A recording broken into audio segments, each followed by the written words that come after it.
Hi friends, ఈరోజు మీకోసం మంచి దబిడి దిబిడి మూవీ ఎక్స్ప్లెయిన్ చేయబోతున్నాను. ఈ మూవీలో ఒక అమ్మాయి ప్రేమించిన వ్యక్తిని పెళ్లి చేసుకోబోతూ ఉండటం వల్ల ముందుగానే అతనితో పాటు ఆ ఇంట్లో ఉండటానికి వెళ్తుంది. అయితే ఆమెకి కాబోయే మావగారు కూడా వాళ్ళతో పాటు అదే ఇంట్లో ఉంటాడు. ఆ అమ్మాయి మావగారి ఆరోగ్యం బాగాలేకపోవడం వల్ల బాగా సేవలు కూడా చేస్తుంది. అయితే ఆ సేవలు మంచం మీద మజా చేసే వరకు వెళ్తాయి. అలా కొన్ని రోజుల తర్వాత మామ కోడలు హ్యాపీగా కాపురం చేసుకుంటూ ఉంటారు. అప్పుడు ఆ కొడుకు వాళ్ళిద్దరిని రెడ్ హ్యాండెడ్గా పట్టుకుంటాడు. ఆ తర్వాత ఏం జరిగిందో తెలుసుకోవాలంటే ఫుల్ మూవీ చూడాల్సిందే. మరి లేట్ చేయకుండా స్టోరీలోకి వెళ్దాం. మూవీ స్టార్టింగ్ లో ఆర్మీ ట్రైనింగ్ చేస్తున్న బబ్లు అనే వ్యక్తిని చూపిస్తారు. అతనికి దేశ సేవ చేయాలనే కల ఉంటుంది. అందుకే అతను బాగా కష్టపడుతూ ట్రైనింగ్ చేస్తూ ఉంటాడు.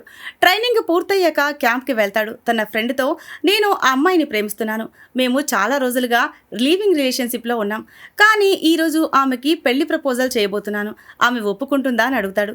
అప్పుడు ఆ ఆఫీసర్, అరే నువ్వేం టెన్షన్ పడద్దు, ఇన్ని రోజులుగా రిలేషన్లో ఉన్నారు కదా, నీ గర్ల్ ఫ్రెండ్ నిన్ను ఖచ్చితంగా పెళ్లి చేసుకునేందుకు ఒప్పుకుంటుంది అని చెప్తాడు. ఇది విన్న బబ్లుకి కాన్ఫిడెన్స్ పెరుగుతుంది. రాత్రి క్యాంపు నుంచి తన ఇంటికి వెళ్తాడు. అక్కడ అతని గర్ల్ ఫ్రెండ్ కమల బబ్లు కోసం అతని ఫేవరెట్ డిన్నర్ రెడీ చేస్తుంటుంది. వాళ్ళిద్దరూ ఒకరిని ఒకరు చాలా ప్రేమిస్తూ ఉంటారు. బబ్లు మోకాళ్లపై కూర్చుని కమలని పెళ్లి చేసుకోమని ప్రపోజ్ చేస్తాడు. కమల చాలా సంతోషంగా ఒప్పుకుంటుంది. ఈ హ్యాపీ మూమెంట్లో ఇద్దరు రాత్రంతా దబిడి చేస్తారు. తర్వాత రోజు ఉదయం బబ్లు తన డ్యూటీకి రెడీ అవుతూ ఉంటే అనుకోకుండా అతనికి హాస్పిటల్ నుంచి ఫోన్ వస్తుంది. అతని తండ్రి పనిచేస్తూ ఉండగానే గుండెపోటు వచ్చిందని, ఇప్పుడు అతను హాస్పిటల్లో ఉన్నాడని చెప్తారు. ఇది విన్న బబ్లు చాలా బాధపడతాడు. కమలకి ఈ విషయం చెప్తాడు. కమల ఒకసారి హాస్పిటల్కి వెళ్ళి మీ నాన్నని కలవచ్చు కదా అంటుంది. అయితే బబ్లు మాత్రం వెళ్ళడానికి అస్సలు ఇష్టపడ్డు. మా నాన్నంటే నాకు ఇష్టం లేదు, అతనికి ఫ్యామిలీ కన్నా డబ్బే ముఖ్యం, అందుకే చాలా సంవత్సరాల నుంచి నేను అతన్ని కలవలేదు అని చెప్తాడు. కమల అతన్ని అర్థం చేసుకుని, ఏదేమైనా ఆయన మీ నాన్న, ఒకసారి కలవకపోతే తర్వాత నువ్వు చాలా బాధపడతావు, ఖచ్చితంగా వెళ్ళి అతన్ని చూడాలి అని చెప్తుంది. కాబట్టి బబ్లు ఇష్టం లేకపోయినా కూడా హాస్పిటల్కి వెళ్తాడు. అక్కడ డాక్టర్, మీ నాన్న డేంజర్ నుంచి బయటపడ్డారు, రెగ్యులర్గా మందులు ఇవ్వాలి, బాగా కేర్ తీసుకోవాలి అని చెప్తాడు. అయితే బబ్లు ఫాదర్ రియో ఒంటరిగా ఉంటున్నాడు. ఇప్పుడు అతన్ని చూసుకోవడానికి ఎవ్వరూ లేరు. కమల, మనం ఆయన్ని చూసుకోవాలి, నేను నర్సు కాబట్టి నేనే దగ్గరుండి కేర్ తీసుకుంటాను అంటుంది. బబ్లు కూడా అందుకు ఒప్పుకుంటాడు. ఇద్దరు రియోని ఇంటికి తీసుకువెళ్తారు. రియో బిజినెస్ మ్యాన్ కావడం వల్ల అతని ఇల్లు పెద్దదిగా అద్భుతంగా ఉంటుంది. కమల అది చూసి చాలా ఆశ్చర్యపోతుంది. సో ఇప్పటి నుంచి బబ్లు కమల అక్కడే ఉండి రియోని చూసుకోవాలి. తర్వాత రోజు కమల మార్కెట్కి వెళ్ళి కూరగాయలు తీసుకొచ్చి బబ్లు దగ్గర పెట్టి తను పనికి వెళ్తుంది. అయితే రియో కిచెన్లోకి వెళ్తున్నప్పుడు పొరపాటున బబ్లు ఫోను టేబుల్ మీద నుంచి కింద పడిపోతుంది. బబ్లు చాలా కోపంగా తండ్రిపై విరుచుకు పడతాడు. నువ్వు గనక ఆ రోజు మూడ్లో లేకపోతే నేను పుట్టుండేవాణ్ణి కాదు అంటాడు. ఇదంతా కమల చూస్తుంది. వెంటనే ఆమె బబ్లుని పక్కకు తీసుకెళ్లి, నీ ఫోన్ రిపేర్ చేయించుకుంటే సరిపోతుంది, కానీ నువ్వు మాట్లాడిన మాటలు తిరిగి ఎప్పటికీ సరికావు అంటుంది. అప్పుడు బబ్లు, చిన్నప్పటి నుంచి వాడి మీద నాకు కోపం ఉంది అంటాడు. నాకు అమ్మ ఉండేది, కానీ ఆవిడ ఒక కార్ యాక్సిడెంట్లో చనిపోయింది, కానీ ఆ టైంలో కూడా ఈ వెధవ డబ్బుల గురించే ఆలోచించేవాడు, అసలు ఫ్యామిలీకి టైం ఇవ్వలేదు అంటాడు. కమల, అదంతా జరిగిపోయింది, అది గతం, దాన్ని వదిలేయ్, ఇప్పుడు మనం కొత్త కుటుంబాన్ని స్టార్ట్ చేద్దాం, అందరం కలిసి ఉండాలి అంటుంది. ఈ మాటలన్నీ రియో వింటాడు. తర్వాత రోజు బబ్లు ఒంటరిగా కూర్చుంటే రియో అతని దగ్గరికి వచ్చి, నన్ను క్షమించు, మీ అమ్మని నేను ఎంతగానో ప్రేమించాను, ఆ విషయం నీకు తెలీదు, ఆమె లేకపోతే నేను లేను, నా బాధ నీకు అర్థం కాదు, అందుకే డబ్బు సంపాదించడంలో మునిగిపోయా, మీకు మంచి లైఫ్ ఇవ్వాలి అనుకున్నా, అందుకే ఇదంతా చేశాను అని చెప్తాడు. ఇది విన్న బబ్లుకి తన తప్పు అర్థమవుతుంది. కన్నీళ్లతో తండ్రిని కౌగిలించుకుని, నాన్న నేను తప్పు చేశాను అని ఒప్పుకుంటాడు. తర్వాత రోజు అందరూ కలిసి టేబుల్ దగ్గర లంచ్ చేస్తూ ఉంటారు. ఆ కుటుంబంలో మళ్ళీ సంతోషం నిండుకుంటుంది. రియో బబ్లుకి కొంత డబ్బిచ్చి, ఇది తీసుకో, నీ ఇల్లు కట్టడానికి అప్పు తీసుకున్నావని చెప్పావుగా, ఈ అప్పు తీర్చు అని చెప్తాడు. కమల ఈ బంధం బలపడినందుకు సంతోషపడుతుంది. కొన్ని రోజుల తర్వాత ఆర్మీ క్యాంపులో ఆఫీసర్, సరిహద్దులు దాటి చాలా మంది టెర్రరిస్టులు చొరబడ్డారు, వాళ్ళ దగ్గర ఆయుధాలున్నాయి, ఇది చాలా ప్రమాదకరమైన మిషన్, మనం బ్రతుకుతామో లేదో తెలీదు, అందుకే మీ ఫ్యామిలీతో కొద్దిసేపు గడిపి రండి అని చెప్తాడు. బబ్లు ఇంటికి వచ్చి ఈ విషయం తన తండ్రితో కమలతో చెప్తాడు. అందరూ అయోమయంలో పడిపోతారు. బబ్లు కమలతో, నాకేం జరిగినా నువ్వు నాన్నని చూసుకోవాలి అని చెప్తాడు. ఆ రాత్రి బబ్లు కమలతో చివరిసారి చెలరేగిపోతాడు. ఇద్దరూ ఇష్టంగా దబిడిదిబిడి చేసుకుంటారు. ఎందుకంటే తనకు మళ్ళీ ఈ అవకాశం దొరుకుతుందో లేదో తెలీదు. తర్వాత రోజు బబ్లు మిషన్కి బయలుదేరే ముందు తన తండ్రిని కమలని కలుస్తాడు. కమలతో తన తండ్రిని జాగ్రత్తగా చూసుకోమని చెప్పి వెళ్ళిపోతాడు. అలా ఒక వారం గడిచిపోతుంది. కమల తన ఫ్రెండ్ నియా దగ్గర కూర్చుని ఒక వారం అయింది, కానీ బబ్లు నుంచి ఒక్క ఫోన్ కూడా రాలేదు, ఒక్క మెసేజ్ కూడా చేయలేదు. అతను బాగున్నాడా లేదా అని కంగారు పడుతూ ఉంటుంది. నియా ఆమె బాధని అర్థం చేసుకుని నువ్వు టెన్షన్ పడద్దు కమల అని చెప్తుంది.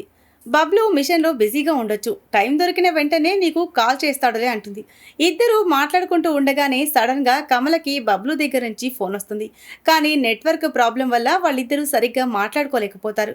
అయినా కూడా కమల ఆనందంగా ఫీల్ అవుతుంది. బబ్లు బాగానే ఉన్నాడని ఊపిరి పీల్చుకుంటుంది. ఈలోగా కమల దగ్గరికి ఒక లోకల్ డాక్టర్ వస్తాడు. అతను కమలని ఇష్టపడుతూ ఉంటాడు. ఆమెతో మాట్లాడడానికి ట్రై చేస్తాడు. కానీ కమల బబ్లుని మోసం చేయదలుచుకోలేదు. ఆమెకి తొందరలోనే బబ్లుతో పెళ్లి జరగబోతోంది. కమల ఇంట్లో పనుల్లో బిజీగా ఉన్నప్పుడు మాయా అనే ఒక మహిళ వస్తుంది.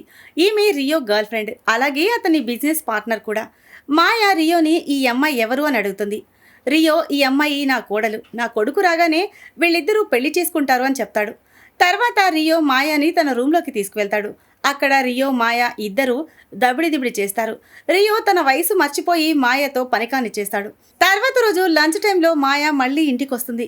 రియోకి కమలకి ఏదైనా సీక్రెట్ రిలేషన్ ఉందేమో అని ఆమెకి అనుమానం కలుగుతుంది. అందుకే రియో మాయాని పక్కకు తీసుకెళ్లి ఆమె నా కోడలు, నా కొడుకు రాగానే పెళ్లి చేసుకుంటారు అని క్లారిటీ ఇస్తాడు. ఇది విన్న మాయా అర్థం చేసుకుని మళ్ళీ రియోతో దబిడిదిబిడి చేసి తన కోరిక తీర్చుకుంటుంది. తర్వాత కమల హాస్పిటల్లో తన పనిలో బిజీగా ఉన్నప్పుడు మళ్ళీ ఆ లోకల్ డాక్టర్ అక్కడికి వచ్చి ఆమెకి బ్రేక్ఫాస్ట్ తెచ్చిస్తాడు. కమల అతన్ని అర్థం చేసుకుని మనం కేవలం ఫ్రెండ్స్ మాత్రమే అవ్వగలం, అంతకు మించి ఏమీ ఊహించుకోవద్దు, నాకు బబ్లుతో పెళ్లి జరగబోతుందని చెప్పి క్లారిటీ ఇస్తుంది. అదే టైంలో బబ్లు మిషన్లో ఉండగా టెర్రరిస్టులు వారి టీంపై అటాక్ చేస్తారు.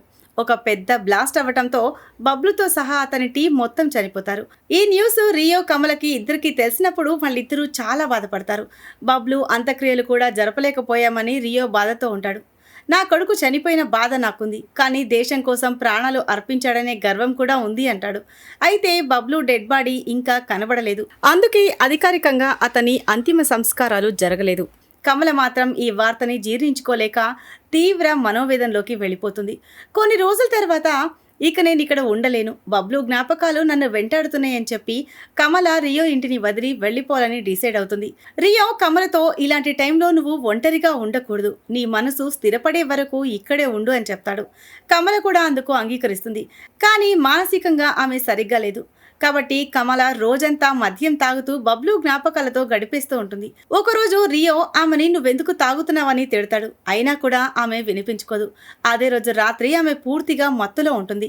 రియో ఆమెని తన గదిలోకి తీసుకువెళ్లి పడుకోబెట్టేందుకు ప్రయత్నిస్తాడు. కానీ కమల మత్తులో ఉంది కాబట్టి రియోని బబ్లుగా ఊహించుకుంటుంది. రియోతో దబిడిదిబిడి చేయాలి అనుకుంటుంది. కానీ ఇది తప్పని రియో అర్థం చేసుకుని అక్కడి నుంచి వెళ్ళిపోతాడు. మరుసటి రోజు కమల నిన్న ఏం జరిగిందా అని ఆలోచిస్తూ ఉంటుంది. ఆమె రియోతో నిన్న జరిగిందంతా చాలా తప్పు, నన్ను క్షమించండి అని అంటుంది. రియో అదంతా మర్చిపో, అక్కడేమీ జరగలేదు అని చెప్తాడు. అలా కొన్ని రోజులు గడిచిపోతాయి. కమల క్రమంగా బబ్లు లేకుండా జీవించడం స్టార్ట్ చేస్తుంది.